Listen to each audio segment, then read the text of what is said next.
各位电脑还有我们电视机前面的新老朋友，大家晚上好！又到了我们的侨路大讲堂的时刻了。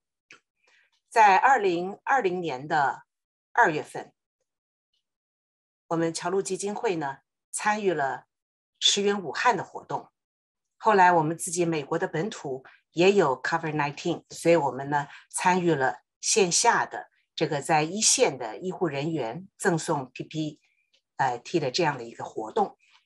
后来呢，我们觉得呢，就是说除了线下的赠送这个医疗器材之外呢，其实我们在这样的一个 COVID-19 的环境里头，其实每个人都是非常紧张的，所以我们呢就成立了这个侨路大讲堂，到今天为止已经做了200期以上的讲座了。最早的时候呢，我们就是请了许多的医护人员来告诉我们如何面对 COVID-19， 让我们不要担心，让我们如何保护好自己。我们也请了许多的医生在其他方面给我们做了很多的讲解，陪伴着我们度过了 COVID-19 这2年半的时间。我们觉得如果我们每天生活在这样的一个恐惧中间，可能对我们的生活也不是那么的圆满，所以我们就开始呢邀请了许多艺术家、文学家、电影家还有史学家来讲讲我们周遭的生活，让我们的生活呢不光只有疫情，让我们的生活呢能够多彩多姿。所以呢侨路大讲堂呢陪伴了我们整整2年半的线上的讲座。今天我们非常的高兴，也非常的荣幸，能够请到了我们 Stanford 的心理学的医生。他跟一般心理学的医生有一点点不一样，他今天要给我们的讲题呢，带来的是反亚裔暴力和歧视，我们怎么办？我想在这儿呢，先介绍一下 Dr.Rona 胡。谢谢。Dr.Rona 胡呢，他是临床的教授。他是精神病学和行为科学斯坦福医院和门诊的教授。Dr. 胡医生呢，他是 Stanford 医院的急性精神科住院的医疗主任，他专门呢为患有严重精神疾病的人呢来提供护理，包括精神分裂症、双向的情感障碍和抑郁症。他在加州大学旧金山分校完成了医学院和精神病学住院医师培训，并且通过了美国国立卫生研究院，获得了药理学和精神分裂症的研究奖学金。Dr. 胡呢，他还非常的积极参与了与少数民族问题和文化精神的病学，并且因为他的临床护理研究和教学而获得了地区和国家的认同。他的临床的重点包括了精神病学、精神分裂症、精神障碍、精神药理学、文化精神病学、少数群体问题、亚裔问题等等。因为我们 Dr. 胡呢是出生在美国，所以他很客气说他的中文呢只能够说一点点，所以呢他会说一点点中文，接下去的讲座呢，他会用英文呢来为大家解说。如果1个小时之后呢，大家可以有些问题写在我们的这个 chat 里头，我们呢会读给 Dr. 胡来知道，所以他可以为大家呢解决问题。所以现在我请我们所有的好朋友伸出我们的双手，以最热的掌声来欢迎 Dr.Rona 胡，掌声欢迎。谢谢，多谢。对不起，假设现在假设你们在听，那用那个 mute 最好，谢谢。那再等下可以 unmute， 然后问问题。所以我把这个share screen， 你跟我们讲假设你可以看得见，然后也看得见我的脸，因为我有的时候是讲这个看得见。现在可以看得见 Doctor， 看得见你的脸，看得见你的 share screen， 可以的。Okay. 我把这个 slideshow your screen sharing 好啊，等一下，我把这个 slideshow 弄好。from beginning， OK。等一下，哎呀啊，好，成功了。所以你们也看得见我的脸，对吧？是这个 screen。亚裔暴力和重度歧视。OK， 好，所以我先开始就是谢你们然后我抱歉I'm going to be speaking English because as I was explaining to Betty, in English I'm a Stanford professor and a psychiatrist, and in Chinese I'm a fifth grader who can't read or write. So but I welcome questions in English or Chinese at the end. And please ask me to clarify anything that wasn't clear to begin with. Actually, I realized that some of the information in the introduction requires some updating, and also on my slides. I was Associate Dean of Academic Affairs at the Stanford University School of Medicine until March. I stepped down because of family reasons. And so this talk is very personal to me because of the effect of anti-Asian violence and discrimination on all of us, young people, older people, everyone. I'm also a clinical professor of psychiatry. I'm the founder of a clinic at Stanford, the first specialty Asian clinic in psychiatry called SMART, Stanford Mental Health for Asians Research and Treatment, and also a theater group called Stanford Qipao, Communication Health Interactives for Parents of Adolescents and Others.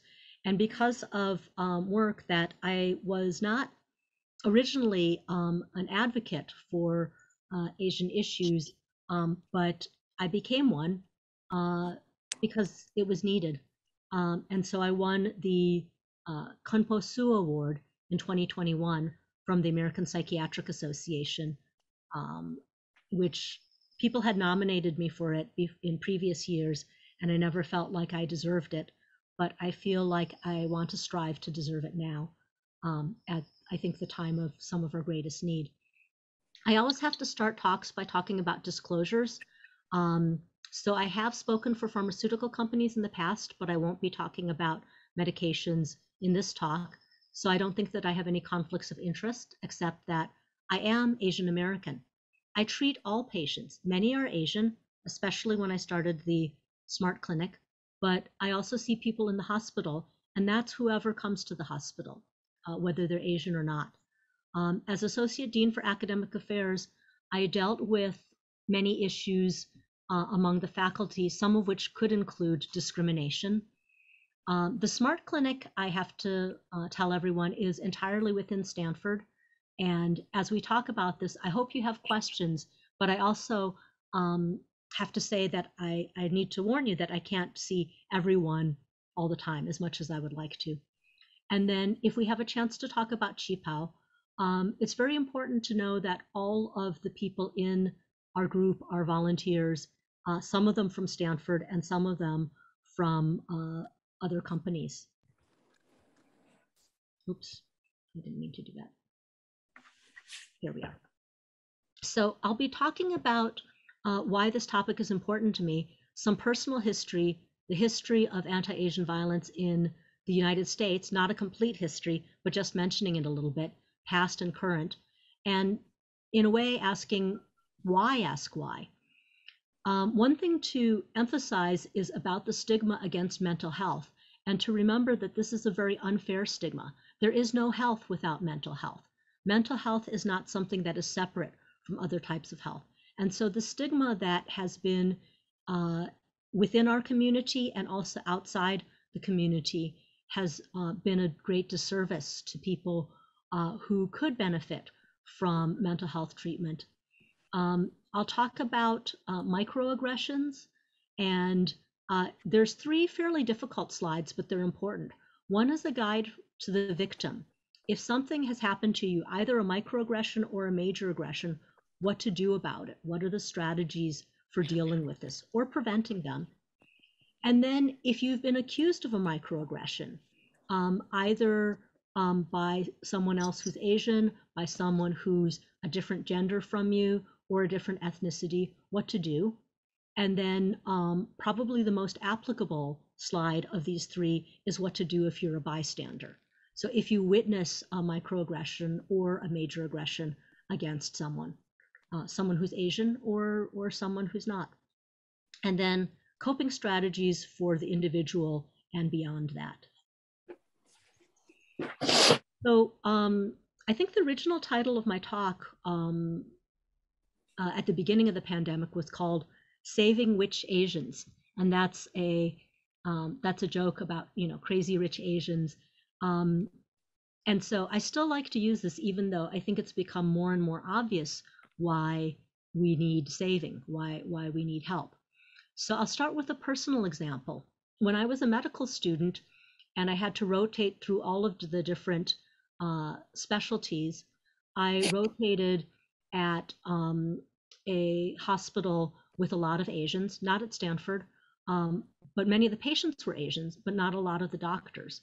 And so on the obstetrics and gynecology rotation, in labor and delivery, a white male obstetrician told me on the first day, "Oh, Asian women feel less pain." And I thought, what? I thought, that's news to me. I don't think that's true, but I was a medical student and I was afraid to say anything. So the next Chinese mother who went into labor went, and the white male doctor said, "What's that tongue clicking thing they always do?" And I said, "That's pain."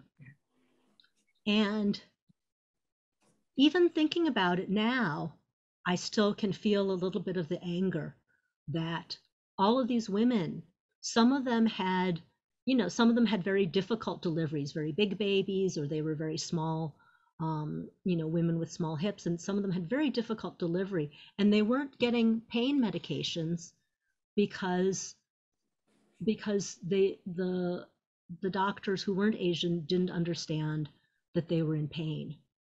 And I felt angry about that for a long time. But then, some years ago, I gave birth to my own baby, my own 9.5-pound baby. And my mother told me, 千万不要, 10,000 times don't, 千万不要大叫, don't cry out, don't wiggle around, 不要扭来扭去, don't be undignified. So she was telling me to, be like the other women, and I thought, I'm going to cry out if I need to cry out. I'm having a 9.5-pound baby. So I started to reflect that if I were just angry about the white doctor who didn't understand, that there would be very little I could do about this problem. But if I work on both what's happening within the community and outside the community, then there is something that can be done.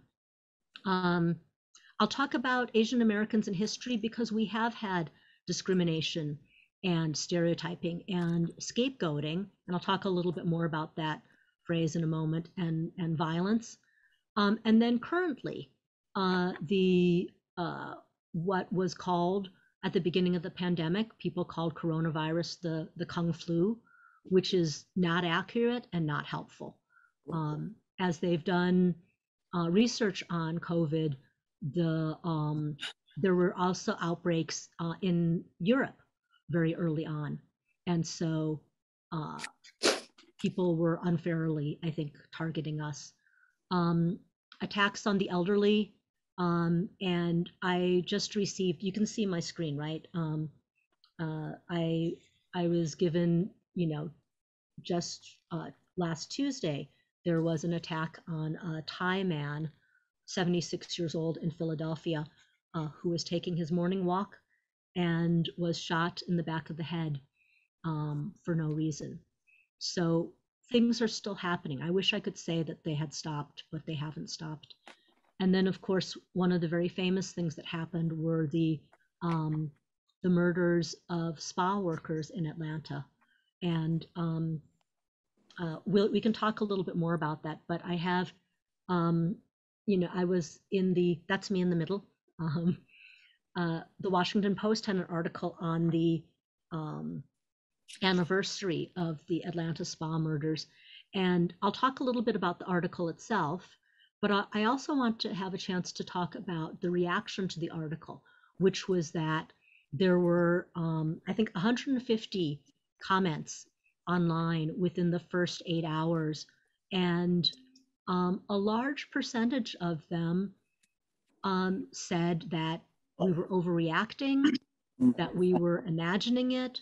And then a lot of the ones also blamed other ethnic groups, which were not responsible for the Atlanta spa murders. And so one of the things that I want to talk about is when people, instead of letting us gather together and get help from each other, that there are times that people will try to split us apart. And we can't let that happen, because when that happens, then there continues to be discrimination and violence. It perpetrates it. We'll talk about getting mental health help and why that's a challenge, and then what you can do now specifically. So, oops, I think I went too far. Okay. I went too far. Okay. Yeah. Oh, if you have a chance to mute, if you're not talking right now, if you could mute, that would be great. It keeps there from being sound. There's enough people. I'm so grateful there's so many people. So if you can mute your own screen, then that would be great. So some of the background that I do want to mention is that, let's see, I think the latest data from 2020 shows that we are about 6% of the US. So 2016, 21 million. 2020 census was obviously more difficult because of the pandemic. But 4% before, 6% now. We're still a very tiny minority in the United States. And I want to emphasize that, because anything that any solution that means that we turn inward on ourselves, there's not enough of us. We need to reach across boundaries and have allies and form partnerships with other people, or we're doomed.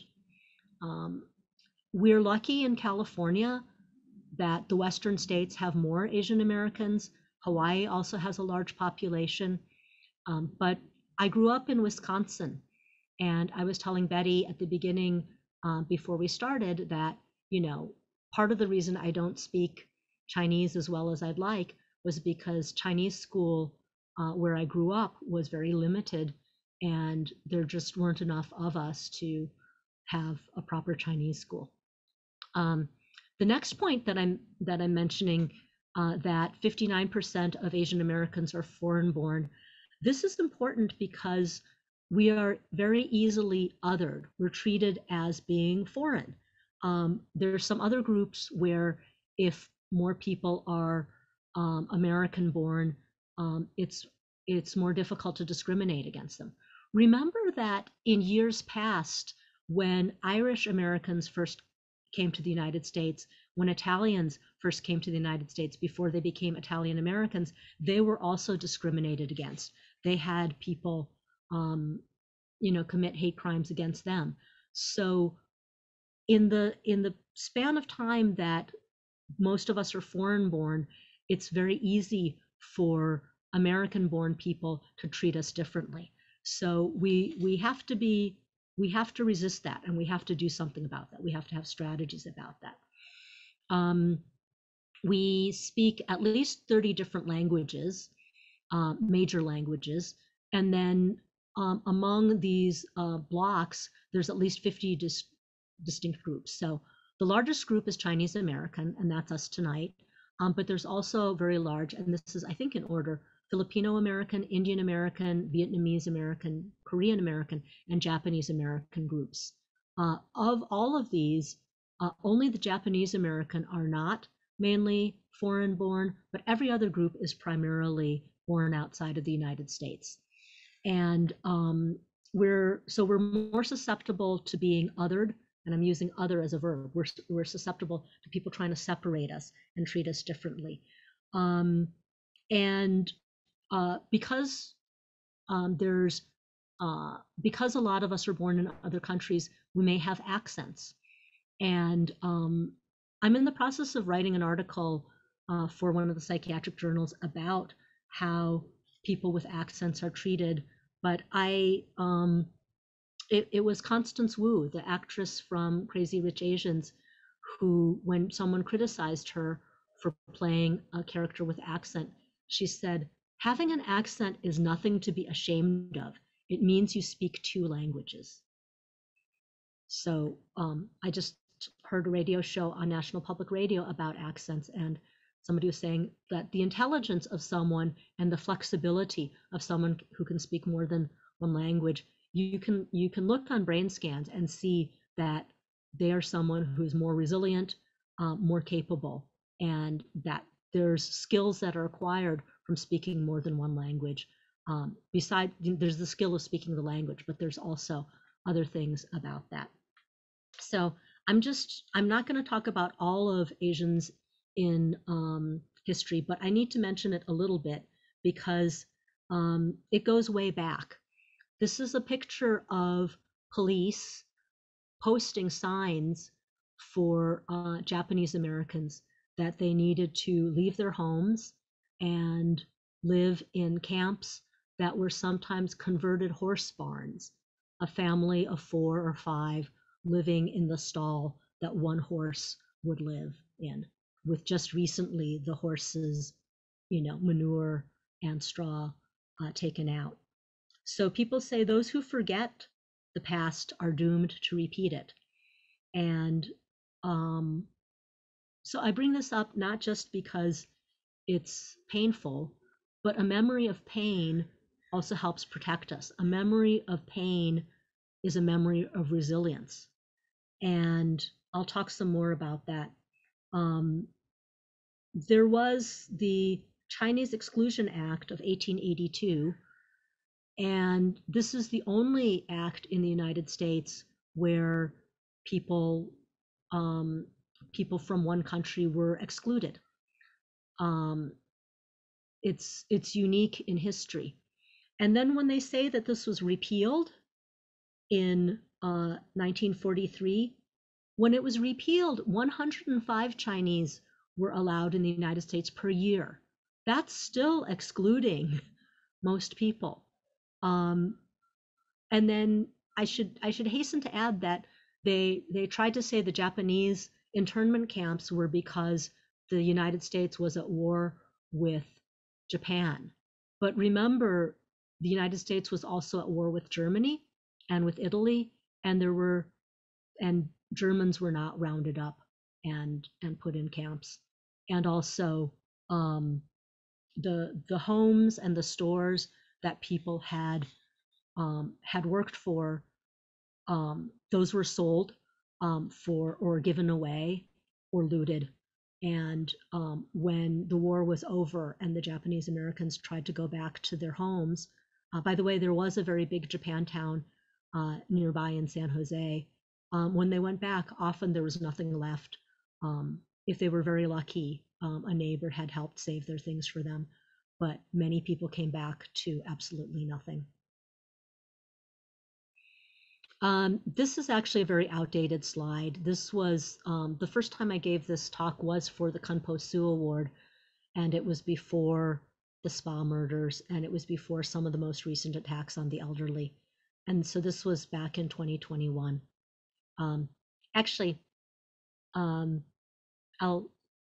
One of the things that, hold on just a second. I forgot to put these on before the talk this evening.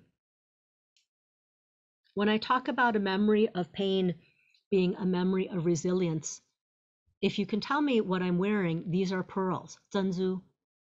And at the center of every pearl is pain. The oyster creates the pearl in order to protect itself from sand or sharp objects. And so if the oyster didn't recognize that pain, then the oyster would just be more and more injured, right? We have to be able to recognize pain to do something about it. So what do we do? And this picture is not my real daughter, but one of the doctors at Stanford playing my daughter when we did the Qipao theater presentations, which I can talk a little bit more about later. And in the theater presentations, we talk about what's been happening in our community and things that we might want to do differently. So talking about Asian American mental health, we are 1/4 as likely to seek mental health treatment. These are this is some older literature, but it's still true. So 1/4 is likely. That means that 3 out of 4 Asian people who would have benefited from mental health treatment are not getting it. There's a stronger sense of stigma, and this is from a study in 1994, and much more likely to drop out. So after the first visit, maybe 30% of non-Asians will say, you know what, that was difficult, or the copay on my insurance is too high, or I think I can do this myself, or whatever. So that's 1 in 3, and that's not good. But 50% of Asians will drop out. So if you say 3/4 don't even seek treatment, of the ones who seek treatment, half will drop out. That's a terrible, terrible number, right? If this was true of any other type of treatment, if this was cancer treatment, if this was, heart disease, it would be a scandal. And so this is something that we don't want to do to ourselves, to not get help when we can benefit from it. We also tend to be non-compliant. We tend to not take medications when they're prescribed. So when I give this talk for non-Asian psychiatrists, and I don't show them the slide, this slide is hidden. And I ask them, what percentage of Asians are non-compliant with treatment? And they usually guess a low number, because we are, we're very polite. On the surface, we tend not to tell people, but the real number is, of the antidepressants in the 1987 study, 61% of the patients in a refugee clinic, so it was 100% Asian, 61% had very low levels, 61% had no levels of antidepressant in their bloodstream. 24% had very low levels. So that adds up to what? 85% had no or low amount of antidepressants in their bloodstream. And the medications don't work if you don't take them. The clinic then asked people if they were taking the medication or not, because they were wondering, maybe Asians metabolize much more than other people. But it turned out that there were various reasons that people didn't take the medications. And so when I give this talk to primarily non-Asian psychiatrists, I say, you have to make it okay for them to tell you what their concerns are. If you say, are you taking your medications? Then people, we've been brought up to be polite to authority figures, so we probably won't say. But you can't do anything about bad news if you don't know about it. So I tell the non-Asian psychiatrists that they should say, did you take did you have any trouble going to the pharmacy? Did you have any trouble getting it? Did you have any side effects when you started to take it? Because often people who, my non-Asian patients, usually, if they have a side effect, they come back and say, Dr. Hu, you gave me something, it gave me a side effect. And they're not shy about telling me. The Asian patients, sometimes they feel ashamed, they feel embarrassed, or they feel like I'll be ashamed if they tell me. Whereas actually the most important thing is that I know about the side effects.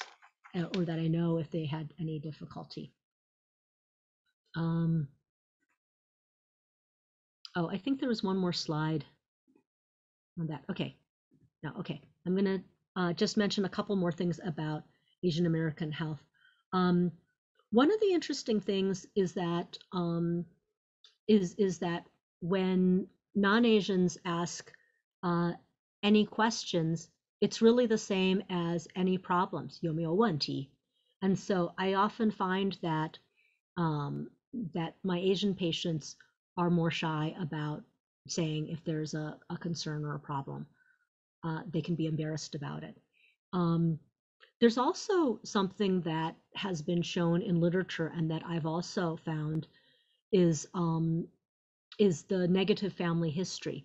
So when Dr. Kiki Chang did a study at Stanford looking at family history of bipolar disorder, so which is also called manic depression, the non-Asian patients had, a certain level of family history.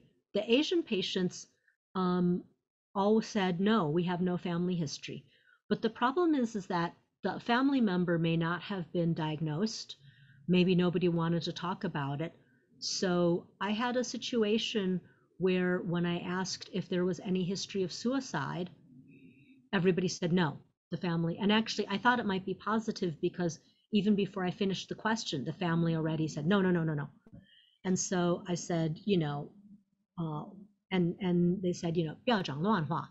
And it's like, don't talk messy talk. And then the youngest members of the family said, well, grandma fell in the well. And I said, oh, when did that happen? And they said, well, grandpa got a concubine. And then I realized that, it wasn't that the grandma didn't know where the well was. It was probably a suicide, but no one was allowed to talk about this. And I've seen this many times in my practice where something very sad has happened and people are afraid to talk about it because it's painful. Speaking of painful, I'm going to read you a poem that I wrote many years ago in medical school, and I'll just read it out loud. When people ask me, where are you from? I answer, I was born in New York, or I grew up in Wisconsin, even though I know this is not what is really being asked. They might persist, but are you Chinese or Japanese? Or they might not. It's a small thing. It isn't the back of a bus. It isn't a train to Manzanar. But I know that my children and their children will have to explain what the children of white people will never be asked. I was born here. I live here. But it's a strange sort of home when you have to keep explaining what you're doing there. I can answer more questions about that poem or what caused me to write it. Manzanar was one of the Japanese internment camps where the families were sent. So now I'm going to transition from the history and the background and telling you why it's important to get help if you need help, and then important to recognize some of the anti-Asian violence and discrimination that's happening. And again, I talked about some of the examples, but tonight I want to talk more about what to do about it. So 3 general topics: if you've experienced something, if you've done something, and if you've witnessed something. So if you've experienced something painful, anti-Asian discrimination or violence, my first advice is don't ignore it. You can't help something that you don't know about. And denial, although it's a fairly effective short-term strategy, it's not a good long-term strategy. Insensitivity to pain is actually a dangerous neurological disorder if it happens physically, right? When I don't know how to say leprosy in Chinese, but I remember watching a movie like Ben-Hur and people had leprosy. Leprosy doesn't cause fingers and noses to fall off. It's that the person doesn't sense pain, and so the fingers get injured, And so things like fingers and toes, become so injured that it becomes irretrievable. So the physical denying of pain is dangerous, and the denying of emotional pain is also dangerous. Right after the spa shootings happened, I remember getting one of the newspapers on my driveway that only my Chinese neighbors and I get.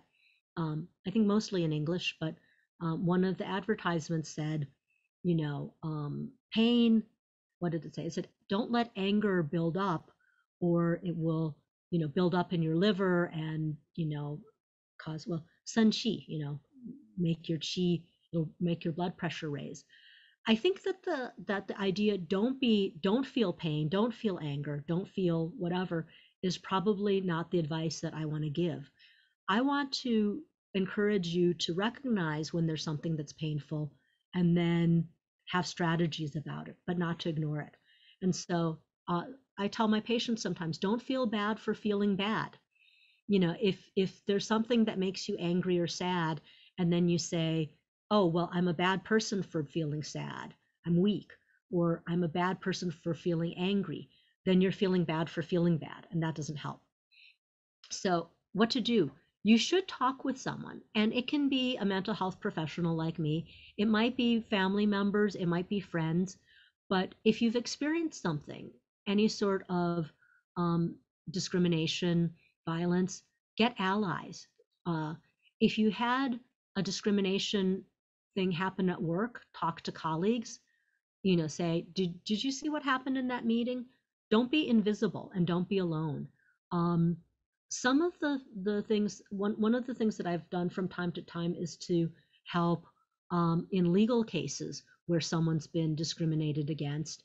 And when they've been able to talk to a friend or family member or neighbor who can testify, what the effect was, then that's helpful. If they never sought out help, if they never talked to anyone, then the person who's discriminated against them can also always say that it didn't exist. So if something's happened to you that's painful, you didn't imagine it, and also you're not alone. So you may have heard of how people or creatures, actually, we're animals too, that there's what's called the fight or flight response, right? A cat who is cornered will either run away, flight, or fight, try to fight back. But that happens with all kinds of creatures. That happens with bees and spiders. That happens with very primitive things. But one thing that's interesting is that we're mammals, and one of the things that we like to do is we like to flock. So you don't have just two choices, fight or flight. You can also flock. And by flock, I mean get together with within your community, get together across communities, get more allies. Because I think if you've ever seen, there was a YouTube video of lions attacking wildebeests. And wildebeests, they have horns, but they don't have claws, they don't have teeth. They're you would think that they couldn't fight off lions that were trying to eat a wildebeest calf. The wildebeests got together with all of their horns and all of their hoofs, and they fought off the lion, and they protected the calf. And the calf alone would have been defenseless, but a group of prey animals, a group of hoofed, wildebeests are basically like cows. They fought off the lions. Now, one thing, as I'm talking about, recognizing something, if something has multiple factors, it doesn't mean you imagined it, but it does give you perspective.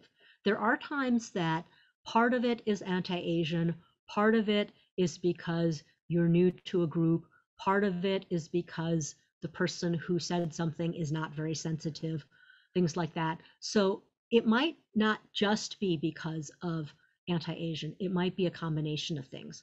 I hope to give an example of that at the end. something that happened to me, and that the perspective was very helpful. And then this is very, very important, is give yourself permission to pick it up and put it down. If you have something that was painful, I told you that denial is not a good long-term solution, but it is a short-term solution. And so, I give myself permission to pick up and put down the things that are stressful. So I'm going to show you, I'm very paper-based. So this is, you can see my picture, right? This is my file of articles and things about anti-Asian violence and discrimination. It's very thick. You can see this, right? And I do this partly because when colleagues send me things about, for a while there were a lot of these. And so if I were just trying to, do my work and see patients and teach classes, and these were coming in all the time, I really couldn't take it. So intolerable. But if I print them out, and you see a lot of these are newspaper articles, I don't necessarily read them the same day that they come out, but I give myself permission to read them later. And so sometimes I've heard people say, if you're not part of the solution, you're part of the problem. Well, that's very unforgiving. That's very black and white. And actually, one thing that I have to say, that's not just my experience, but in the scientific literature on depression, for Asians, perfectionism is probably the most highly correlated with depression of any trait. And so when you only can be perfect or nothing at all, and there's nothing in between, that's very difficult. That can cause a lot of depression. You might remember the book Battle Hymn of the Tiger Mother, which in Chinese I think was called 我是美国的妈妈, I'm an American mother.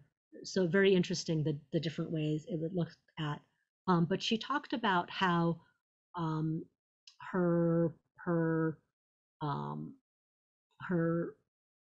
she and her father both said that the only medal is gold.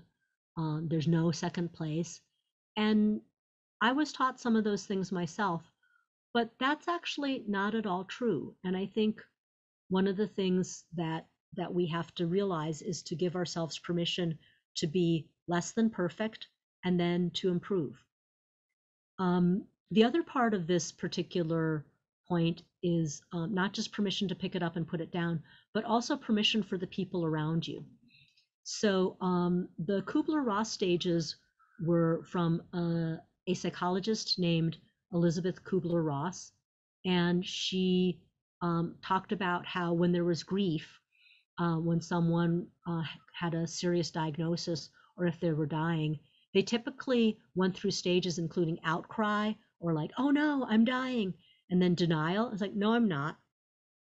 And then bargaining. It's like, if I could just have 3 more months to make this trip. And then depression, often as they realize that the bargaining is not going to work, they say, I'm doomed. And then acceptance, which is sort of like, okay, this is the time that I have left. And then action.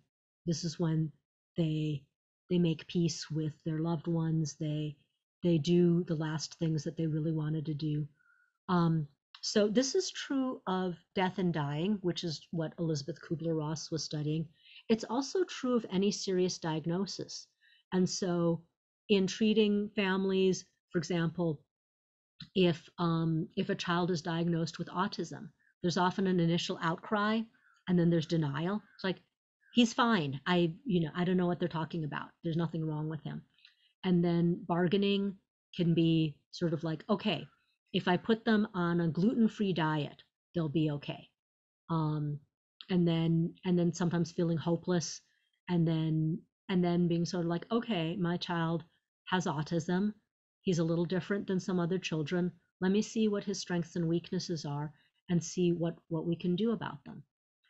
The most important thing in working with families with, say, autism, schizophrenia, depression, is that the family doesn't wake up on a particular day and say, everybody's going to do denial today, right? Today is denial day. Or you and I, we're all going to do bargaining.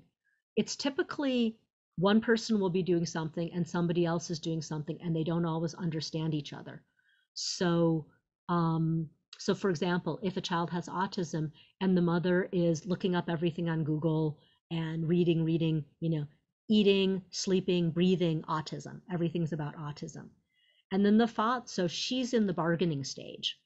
And then the father is maybe in denial and says, look, I have a job, she has a job, we have other kids. I don't know why she has to do everything about autism. There's nothing else.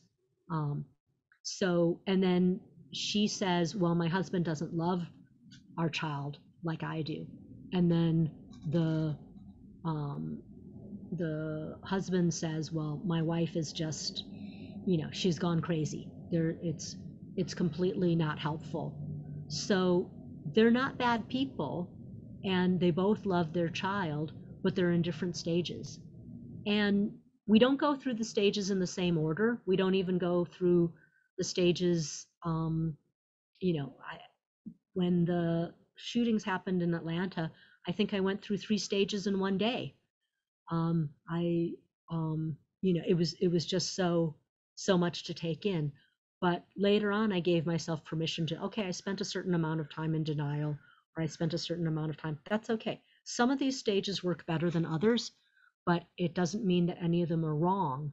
Give yourself and give other people permission. So for example, when I said, I put things in a file, I don't necessarily read them the same day. A colleague who sent me one of these things might say, oh, she's in denial. She didn't even read my article yet. Or somebody else looking at this thick of a, maybe one of my colleagues who doesn't have a file like that, I might say, oh, he's in denial. And he might say about me, oh, she's just wallowing in it. She's just drowning in these articles. But I think if we all give each other permission to be in different stages and have different strategies at different times, we understand each other better. And then I think it's important when things, to give yourself permission to have distress, to have pain, but then when things get better, pay it forward. When you have recovered from a microaggression or something major, when you're feeling better enough, then help other people who are going to be going through similar things. So before I talk about recommendations if you've done something, I want to bring up the golden rule, which is do unto others as you would have them do unto you. This is if you were in their shoes. So when people have done things to me that are anti-Asian or anti-female, and they're small things, a lot of times they say, well, I don't mind if somebody, if somebody puts a hand on my shoulder or on my knee, why would you be upset by that? The poem that I wrote about people asking me where I'm from, a lot of people will say, I don't mind if people ask me where I'm from. I'm proud to be Italian. I'm proud to be, but it feels different. And it can be a perfectly good, when Chinese people ask me where I'm from, it has a different feeling than when there's some hostility to it. So it's like if you were in their shoes. If you're male and a behavior doesn't seem that bad to a female, imagining it happening in front of your mother or your sister or daughter, or imagining it happening to your mother, sister, or daughter. And so when I was working in the hospital as an intern, a homeless man, exposed himself to me, and it was very shocking, and it was very unpleasant. But at first, some people, male people, said, "Oh, well, he didn't hurt you, Doctor Who," and so I had to say to them, you know, imagine if that happened to your daughter.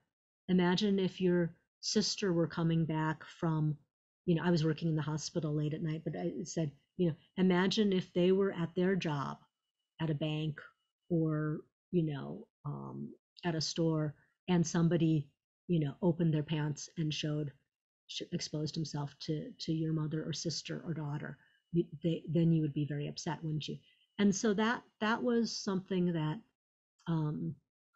that I've had to do when talking about violence or discrimination towards women. I've had to do this towards my own family members sometimes. So do unto others as you would have them do unto you if you were in their shoes. Try not to get defensive if you haven't been in their shoes, but listen to what it's like. So very recently, I was at a meeting where one of the speakers, a South Asian woman, you know, Indian woman, was beautifully dressed and, you know, wearing a suit and heels, you know, high heels, and with her hair up, and she was about to give a talk at a restaurant hotel, well, at one of these conferences, and then somebody handed her, you know, the stack of dirty dishes because she had brown skin, and they thought that she was working there instead of being a doctor, a faculty member. And so when she told her husband, who was also Indian, he said, "Oh, well, you know, maybe it wasn't that bad." And it's because it never happened to him. As an Indian man, people would mostly assume he was a tech worker. But as a woman with brown skin, they assumed that she was working there. And I know I mentioned that I was an associate dean until recently. One of the other associate deans, who's Latina, when she was interviewing for medical school, again, dressed in a suit, you know, trying to get into medical school, you know, beautifully dressed. When they were supposed to meet at the restaurant for dinner, she was told to use the kitchen entrance because they assumed that she was going to work there. Things that work when you're in a position of power or privilege are not the same for someone else. And so I've had to explain to my husband a bunch of times that something that seems like a microaggression to me may not be for him. I'll tell you more about that a little bit later. But the technique of helping people see, you know, do unto others as you would have them do unto you if you were in their shoes, to try to put yourself in somebody's shoes. And oh, let me give you one more example. When I was the chaperone for my daughter's choir and we were in Italy, then some of the Italian boys started to follow the girls and to admire them and say things. And some of the things that they were saying and admiring were kind of dirty, were not very respectful. And so I speak Italian, by the way. So I said so when the boys were saying in Italian, they said, "American girls, you know, ragazze americane." And I said, "Okay, you know, they're American girls. I'm an American mom. And the way you're speaking to my daughter and her friends, would you want your mother to hear that? Would you want someone to say that to your sister?" And then they left. It was good. So recommendations if you've done something. Start with listening if someone has been hurt. This is very difficult. And when I give this talk for psychiatrists, you'd be surprised how difficult it is, even for psychiatrists who are trained to listen and paid to listen. But if someone feels hurt by you, it is difficult to listen. I've had it happen to me on numerous occasions where I did something unintentionally and they felt hurt. And the first thing I have to do is to listen. If there's more than one person who tells you that you've said something that hurt them, then really, really listen, because if there's two examples, there's probably more. This doesn't mean you're a bad person, but it does mean that there's something that you need to look at. don't start by saying I'm not a racist or I'm not sexist, as though it's black or white. It's not a character trait that you will always be racist or always be sexist. Look at whether your actions contribute to hurting someone. So, I've had times where somebody said, Dr. Who, that wasn't very sensitive. And of course, my first impulse is sort of like, I didn't mean it. But what I should see is, the next point is intent matters, but impact matters more. So if I opened the door onto someone and they were standing behind the door and I hit them in the face, then even if I didn't intend to hurt them, I should really apologize for what happened to them and then try to make things better. And if I'm always opening the door onto people's faces, then I should really look at if I'm doing something wrong. But we can talk a little bit about growth mindset versus fixed mindset. So fixed mindset is I'm either a racist or I'm not a racist. I'm sexist or I'm not sexist, or whatever the, I'm sensitive or I'm insensitive. But growth mindset is that I did something here that was not what I would want, and let me see if I can do it better next time. This is something that I also want to emphasize when I teach medical students, and medical school is very, very fixed mindset. They say this is a good medical student, this is a bad medical student. I was raised in a very fixed mindset household. My mother would say, you're a good daughter or you're a bad daughter. But what I think is helpful in your own home with people and with yourself is to do growth mindset. So what do I mean by this? I could praise, if I tell my daughter, oh, you're a good daughter, that doesn't give her very much information. But if I say, it was so thoughtful when you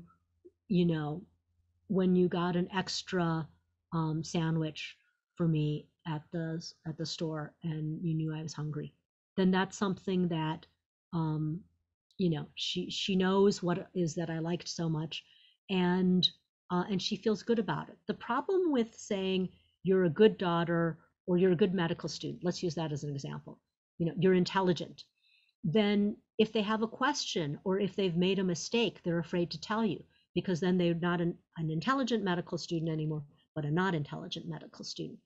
So I see this all the time with medical students. A non-Asian medical student will be like, what's the dose of this medication? Is it 25 milligrams? Is it 50? I say, no, 50 is too much, 25 milligrams. And say, oh, okay. And then they've learned it. I've had Asian medical students, sometimes Chinese, sometimes Korean, sometimes, I say, 50 milligrams is too much. And literally I've had them say, I am ashamed. And I'm like, no, it's okay. You'll do the right dose next time. But they're sometimes afraid to ask me. They go and look it up on Google, but maybe Google gives you a different definition. It's not the medical definition. It's a slang definition. It's a definition in another language. So they come back and they're still confused. So whatever your intent is important, but impact matters more. So if you understand that you're not always going to be a racist or you're not always going to be insensitive, that something that somebody tells you can improve on, I think that matters a lot. So not my fault versus not my responsibility. It's understandable to say not my fault, but it's not that helpful. If you take some responsibility to do better next time. So, when my father was a professor, one time he asked me, why can't I call, he started out by saying that the class, they booed him. They said, and he didn't know why they were upset. And so I asked him, and he said that when a student held the door open for him, he said to the class, oh, you're getting old when when a co-ed opens the door for you. And so I explained, you can't call students co-eds because that implies that men are educated and women are co-educated. And he didn't know that. But I said, Dad, I wouldn't like being called a co-ed. It means I'm just in college to marry somebody. And then what else was, he said, you know, you're getting old when a co-ed opens the door for you. I said, she was doing something nice for you and you insulted her. And the whole idea that men have to hold the door open for women means it's because women are weak. I said, actually, the doors aren't that heavy. Whoever gets to the door first, whoever's not holding packages, that person can hold open the door for somebody else. I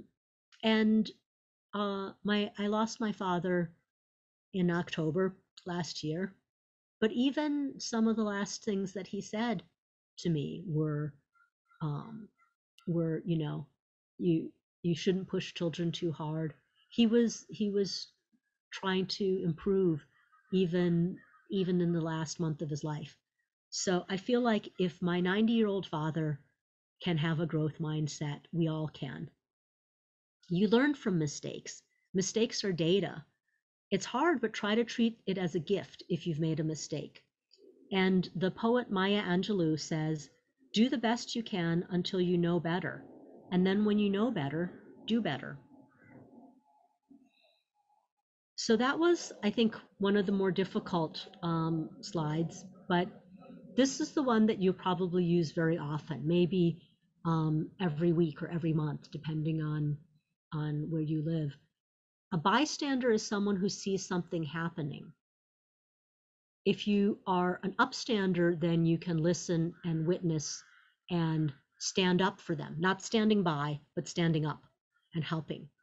Remember that the wounded party can't do all the work.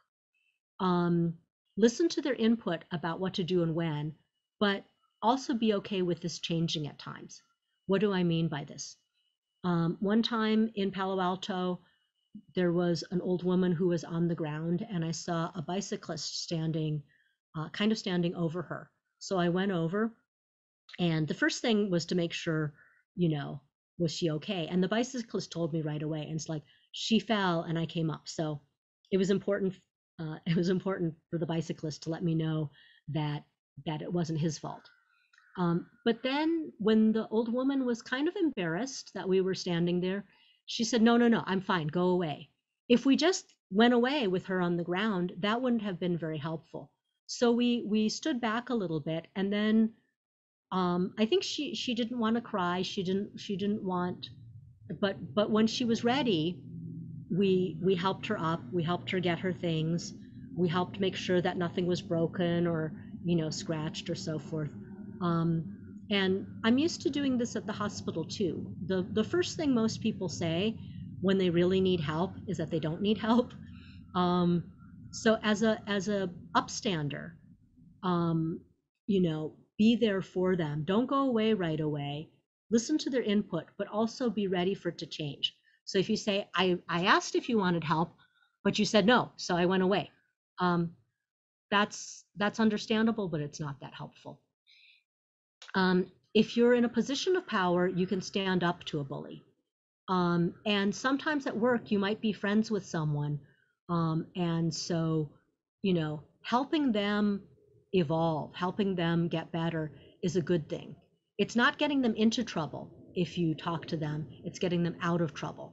So somebody at work says something insensitive, and you're colleagues with them or friends with them, you can take them aside and say, you know, I don't think that came across the way you would want it to. I think you hurt somebody's feelings. I used to do a program called Music Key West, where classical musicians went to the schools and helped the children understand bullying.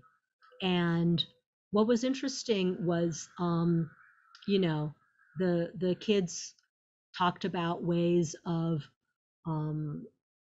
you know, helping the victim, helping things that they could do. And then the musicians, when they went back to their orchestras or symphonies, they learned a lot of these. They learned a lot of these things too. So one of the musicians told me that when the conductor was picking on another musician, let's say she's a violinist and maybe the favorite of the conductor was picking on the clarinet player, and later on when the conductor was angry and he said, I hate it when people are unprepared. I don't think I was out of line, do you? And the violinist said, actually, I think you were. Actually, I think, that wasn't helpful. And at first the conductor was very angry, but then he came back and he said, thank you for that. No one's ever stood up to me before. Tell me what you saw and tell me what I could have done differently. And the violinist was able to say, when the clarinet player is so upset that he can't even see the notes on the page anymore, then that's, it's like we all want to play better. You want to play better, but so does the clarinet player. So if you just yell at them, that doesn't help. So she was getting the conductor out of trouble instead of into trouble. If you're not in a position of power, at least let the victim know that you see them or hear them. There's nothing worse than feeling alone or invisible or like you deserved it.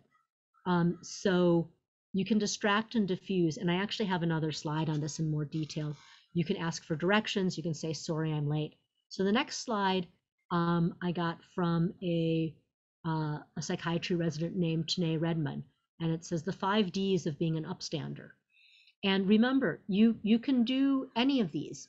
Don't ignore it, but the most direct thing is to stand up to the bully and to say, that's not fair. Or if there's somebody being physically, getting too close to an elderly person, getting too close to a young person, say, give her some room. But most of us, especially if the bully is very large or if the bully is, a boss, someone that's in a position of power, we might not be able to be that direct.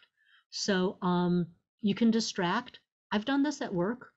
Somebody's starting to bully somebody else. And I said, hey, I just remembered something. Don't we have a deadline on Friday? And that gives that takes the heat off of the bully and the victim. Document. Many of the things that have happened in terms of violence and discrimination, if you have the video, then people can know about it. And so about the elderly Thai man. He's getting the perpetrator is on trial right now. Many of these, by having documentation, don't just post it on YouTube if you document it, but have it available to help. And then delaying, if you can't do something right in the moment, check in later with the victim. If you say, I saw that, are you okay? And then you can also, if you're a colleague of the perpetrator, you can say, that came across badly. I would go and apologize if I were you. So delaying, even if you couldn't say anything in the moment, you can check in with people later. Many of the things that I've regretted, that I wish I had done something, I think I could have gone back later and told the victim it was very unfair what the teacher did or what the coach did. So I now wish that I could do that. Oh, and then document, going back one. If you've been the victim, if you write in a journal or you send an email to somebody, then later on they can say, oh, she wasn't hurt at all by that. Then you can go back later and say, actually, when this happened, I sent something to a friend. And then delegate. Let's talk with your supervisor. Can I report this to someone who can help? When I was young and my family went to Disneyland, a white family, we had been waiting in line for hours and it was hot. And a white family got in front of us, big bully dad and the, giggling teenagers. And they took our place in line, right before it was time to get on the ride. They cut the line all those hours and they chose us because they knew we wouldn't fight back. And then they laughed at us. They laughed in our faces. And, my parents felt helpless. And, I was just a child. If one family had reported the bullies to Disneyland, to the, or if they just said something to us, if they just looked at us, even if they didn't want to stand up to the bully father, I think it would have made a difference. And I think that for the father, the bully father, to be teaching his children that we were less than human, I think that, I still remember what happened. I'm hoping that that family and that father learned something differently after that day. So what to do starting now? I gave some examples of what to do the next time you're in a situation where there's violence against you, or when you've done something insensitive, or if you witness something. But right now, as things are happening that are painful, first thing is don't hurt yourself. Don't hurt other people. It is very understandable to get angry when somebody makes you angry and then take that out on someone, but that's not helpful. And then don't do it to yourself. And when I say don't hurt yourself, I include substance abuse. Using alcohol, using drugs, prescribed drugs, or illegal drugs, legal drugs. Those are things that are, use drugs that are properly prescribed for you. Use medications. But if there are things that make you feel better temporarily but don't help in the long term, that's hurting yourself, and you don't want to do that. Do care for yourself and care for other people. And I always try to make a point of mentioning exercise in this. Remember when I mentioned that we are animals, we are mammals. Our response to stress is real. We have stress hormones, we have adrenaline. In the past, or our ancestors had fight or flight, and so adrenaline, it rises. We were meant to run from tigers, or there were things that our ancestors had to do, and the adrenaline goes up. That adrenaline has to go somewhere. So if with that adrenaline you do some exercise, I like to dance. I like Zumba. Having loud music and being able to jump around makes me feel a lot happier. For other people, especially if you are often exposed to things that make you feel angry, maybe I would love to have a punching bag in my garage where you could take out some of this, but it doesn't have to be any of those. It could be running. Remember, our body evolved to run from tigers, to run from dangers. So if you have a chance to run after work or first thing in the morning, that helps your stress so much. And then talking and listening, fight or flight, or flock. Flock with the people that you love, flock with new people that become your support. And then I've talked about othering people, dividing people. It's understandable, but it's not helpful. I remember, the picture that I showed you of the Japanese internment camps. They didn't teach that to us when I was in school. And when I finally found out about it, I remember mentioning to my mom, I said, this is terrible. And my mom said, oh, well, they were Japanese, we're Chinese. But that's not helpful. I mean, it's understandable because you feel temporarily better. It's like, oh, I'm okay. But at the time, I don't think the white Americans were making much distinction between Japanese and Chinese. I don't know if you remember a man in Detroit named Vincent Chin, who was beaten to death on the night before his wedding at his bachelor party because there were auto workers who blamed the depression in Detroit on Japanese companies, and then they killed a young Chinese husband, well, soon to be husband. If other people are experiencing pain, it doesn't mean that you get better. You don't benefit from their pain. And in terms of being understandable, I think we sometimes do this automatically to help ourselves feel better.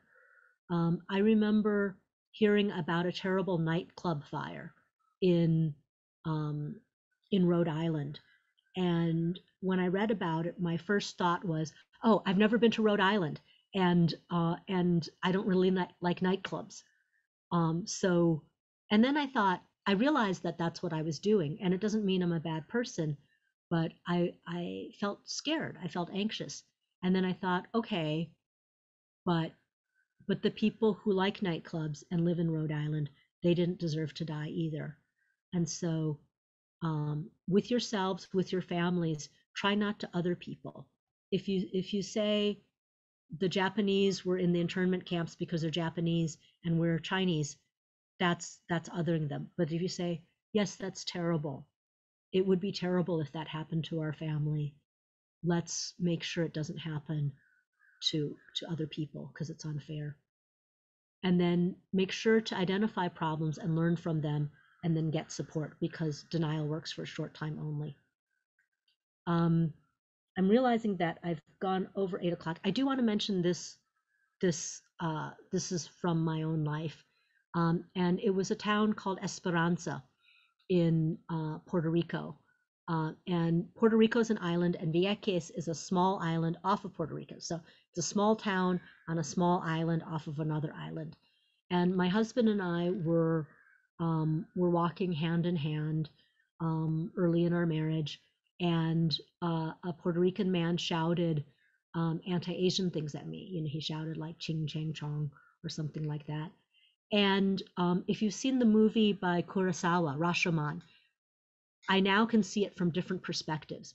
My response to the man shouting slurs at me was to start shouting back at him. I speak some Spanish, so I shouted the worst things I could say at him, and things about his mother. And my husband was surprised. He didn't know what happened to his wife. I was like a monster, and he pulled me back. And so I started crying, and I told him, you should back me up. Why are you taking his side? You should take my side. And so my husband said, well, and I said, you don't know what it's like. You don't know what it's like growing up in Wisconsin and having somebody call you up every night at dinner and say "Ching Chang Chong" and go back to where you came from, go home and things like that. You don't know what that's like. And my husband, who's white, said, well, I was fat and people called me names. And I said, that's not the same thing at all. You could get skinny, and he did, but they hate me and my entire family. That's awful. And so we started to talk, and I learned more about how painful it was for my husband to grow up being fat. But he also pointed out that the man, in yelling something anti-Asian at me, was probably yelling something at another couple when they walked by. He would probably have yelled something anti-Black to a Black couple, because the Puerto Rican man was living in this little town, and he was poor, and he was drinking. He probably had a problem with alcohol. And actually, in this small town on a Saturday night, everybody else was in town having fun, and he was drinking alone in front of his house that was falling down. And so, he said he's alone, and he's not well liked, and he has a drinking problem. And then he sees a couple of wealthy Americans who are in love holding hands, and he just yells mean things at us. you know, tomorrow he's going to forget about this. So why should you have that man occupy this space in your heart? And so by the time my husband was done with me, I was ready to go back and offer the man social services, you know, get him health insurance or help with his alcohol problem. No one was right. We were all right. Maybe no one was wrong. The man shouldn't shout angry things at people, but he was probably feeling bullied by life. So I learned a lesson from that, which is each of us has a perspective, and also that we can improve. And I want to end by saying that the name of the town, Esperanza, in Spanish means hope. Thank you very much. These are some of the people from the Qipao group, and these are some of the people that I quoted in the article. I'll stop sharing and then open it up for questions. I think we still have, I went a little over the time that I wanted to, sorry, but I think we still have some time for questions. 真的非常谢谢 Dr. Hu 呀 I learn a lot. For example, 你说我们发生很多不开心的事情 we should ignore, we should face it, 然后把它当成一个学习的过程，然后我们也不要get hurt, 然后我们也需要care of everything. I think 我们至少今天我感觉就是说非常谢谢我们 Dr. Hu 给我们上了这堂课，我觉得我们需要花多一点时间去慢慢消化。If anything happen， 就像你说的，你跟你先生然后有人yell on you， 然后我就觉得我们每个人生活在这个世界上，每天可能面临都是不一样的问题，我们不能说什么是对，什么是错，所以如何能让我们的生活更调节的更好，其实是需要多花一些心思去学习去研究的。Anyway， 我觉得今天非常感激我们 Dr. Hu 给我们讲了这么好的课程。我看到有几个问题，我很快的先请教一下 Dr. 啊。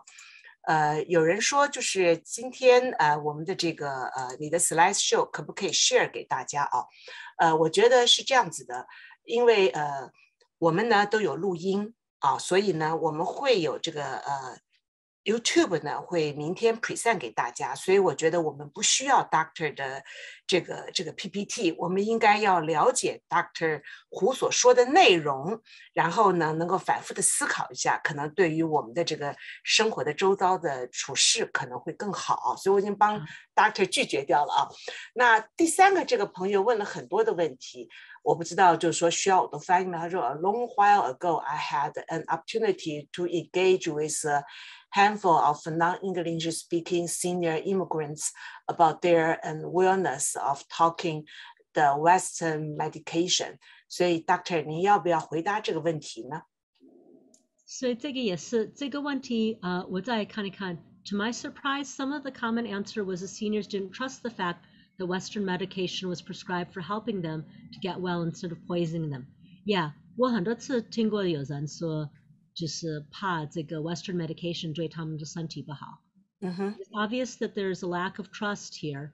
Did U.S. as a nation recognize the fact when former President Donald Trump preached China virus to the nationwide mixed audience? Yeah, it caused a loss of trust. It was very hurtful. And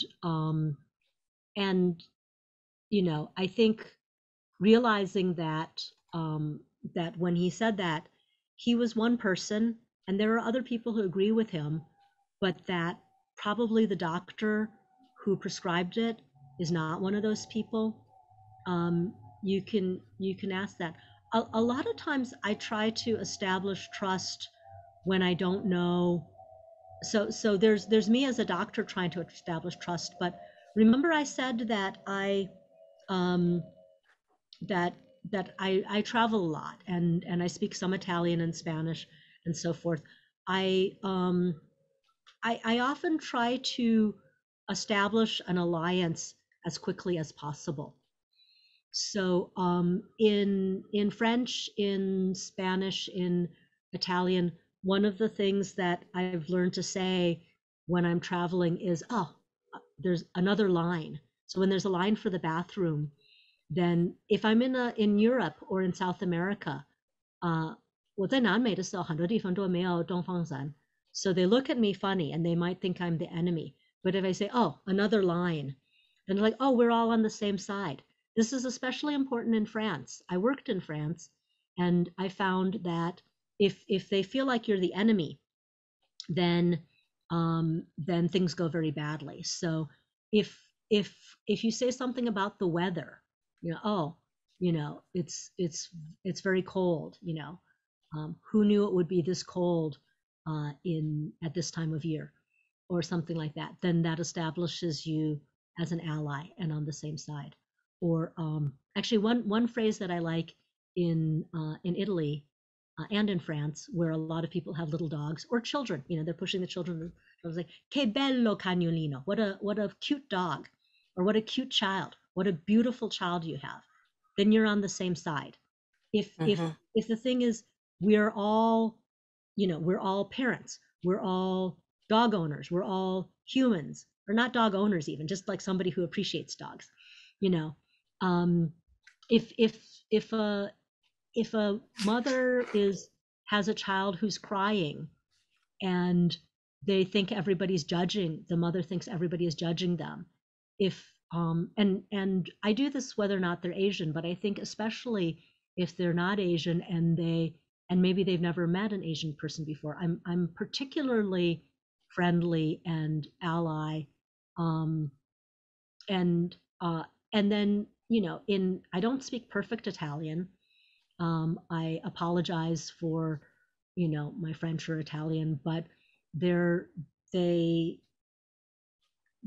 sense of shared something. And so I agree that there was a loss of trust.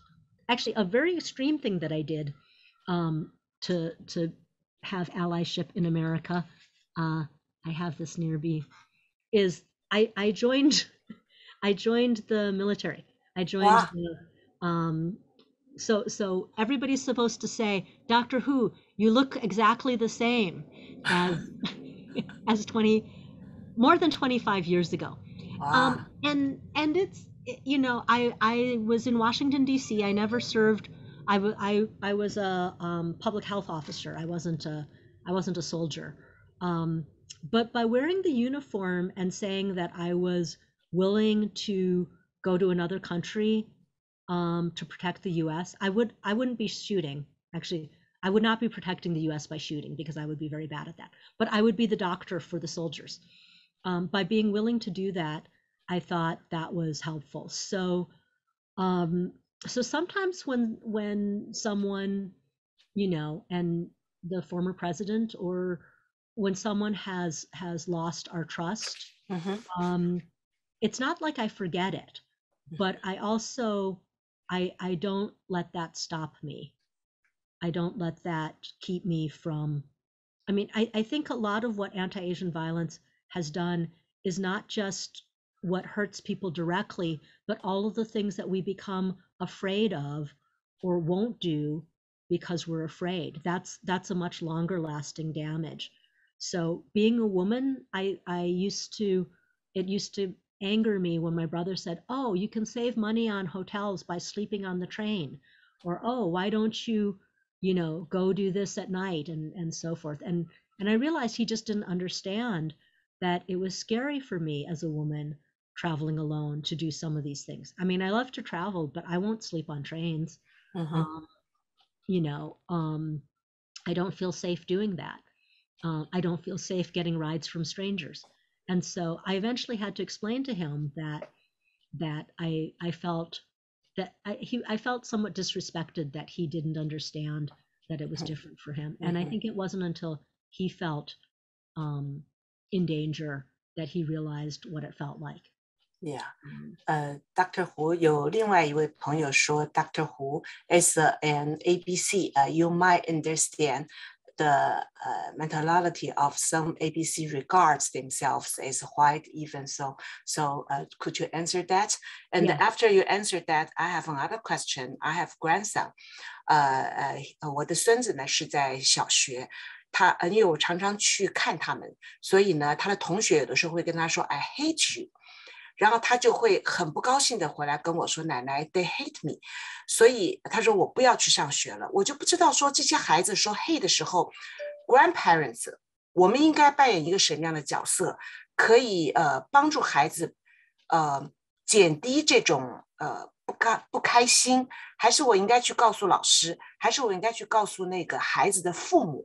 我不知道作为一个 grandparents, how do we handle this situation? Yeah. And we all can get benefits from the right action. 这个是个很好的问题。我大概我需要英文讲，因为 Yeah, sure. 所以你晓得有一个 actually I think this is a Chinese saying, keep your friends close and your enemies closer. 我的孩子也是，他小的时候有人欺负他，那个小金头发的女孩，然后他对我的女儿很凶，然后我跟那个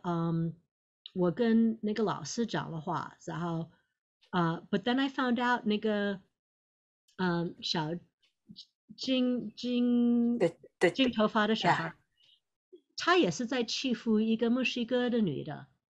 所以我也跟那个墨西哥女的妈妈讲话，后来我也跟那个小孩的妈妈讲了话，不是这样子很生气，就是说你的女儿是一个小怎么说 like a little devil， 是很坏蛋。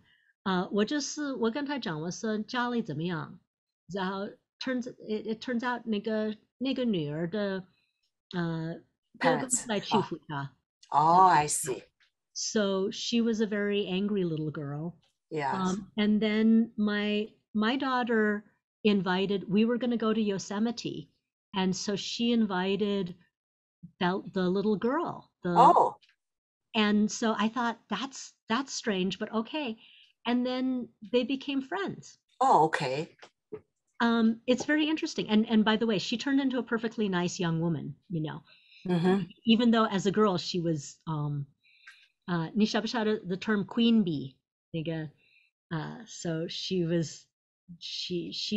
could be a bully when she was small, and then I also talked to the Mexican girl's mother. Oh, I like that ringtone. Sorry. So no, that's okay. So I think that especially when they're very small, and especially something like I hate you, having a chance to talk with the parents and to say, I'm not very sure am I the right position to talk to the teacher because I'm grandparents. Right, so right. I talk to the parents, talk to my son, and I really appreciate if the parents can talk to the teacher. I don't think I should be involved. I don't know I'm right or not. I really don't know. Yeah. You could have, I think that makes sense for the parents to talk to the teacher and also for the parents to talk to the parents. I see. Because okay. Sometimes, I mean, there's some bullies who are, you know, from a whole family of bullies. But there's some, so the, you know, 小金头发的女孩，她的妈妈 actually 是很好的人 ，very very，可是他们那个三个小孩在吵架，所以她 for a while she was bullying. I see. So I think that's a very good example. And then I really want to answer the one about an ABC. Yes. Yeah. Of those. So I like the term banana, and I even like better the concept popcorn, which is somebody that's yellow on the outside and under heat and pressure they turn white. So banana is just white inside, or they. I think that for a lot of ABCs, and I'm American-born Chinese, it was very, very appealing to consider ourselves white, to say, oh, I'm just like them. But it turns out not to be true. There's, you know, so getting allies with people that are white doesn't mean, and I think very important to be allies with all kinds of people. If it's just sort of like, if I'm as nice to them as possible and I try to be white, then they'll be nice to me. That doesn't work very well. So I think it's better to be to be yourself, but also be honest with other people and say, like, if you have white friends or Black friends, you know, Latino friends who say something that's insensitive. I had that happen. Mm-hmm. They say, oh, Rona, I don't see you as Chinese. Then I said, then you're not seeing me. You're not seeing, you know, my experiences, my life. It would be like saying to you, this person was a woman. It's like, I don't see you as being a woman. I was like, what does that mean? You know, it's sort of like part of who I am as a human. That's great. Is Chinese, Mm-hmm. is also American, you know. Mm-hmm. Mm-hmm. So when I traveled to, oh, this happened to me in France, where the French people were angry at Americans, and I said, look, this is not fair. And they say, well, you know, we don't see you as being American. And I said, but I am. I'm Chinese and I'm American. Yes. So when you say that all Americans are terrible, I feel hurt. Mm-hmm.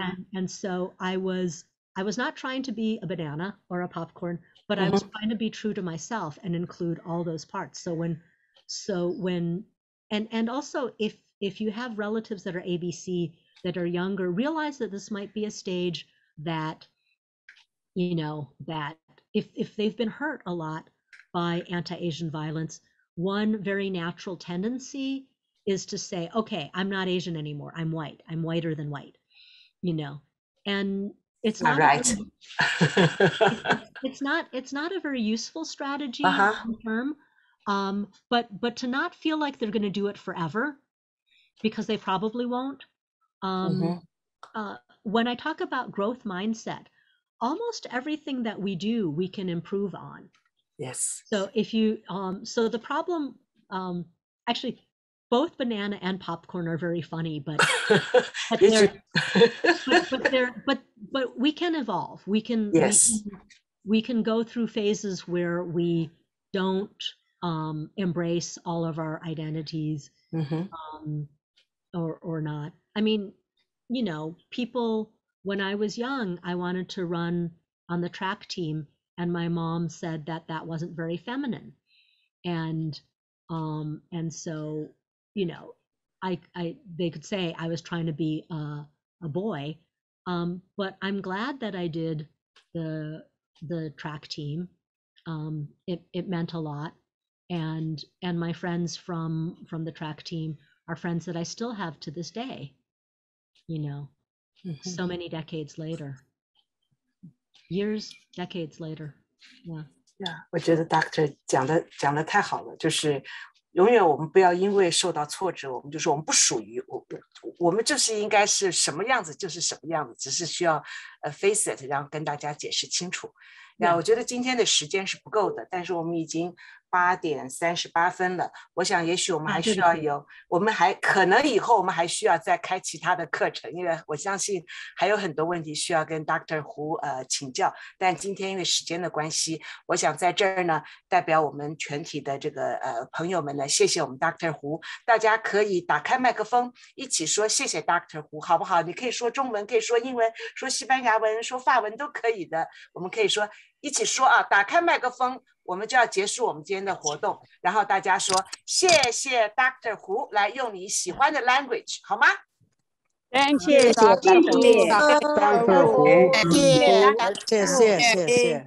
Thank you, Thank you, Dr. Hu. Thank you. See you next time. See you next time. Thank you. 谢谢我各位的朋友，谢谢。 Emoji. Love you. OK. 拜拜，谢谢。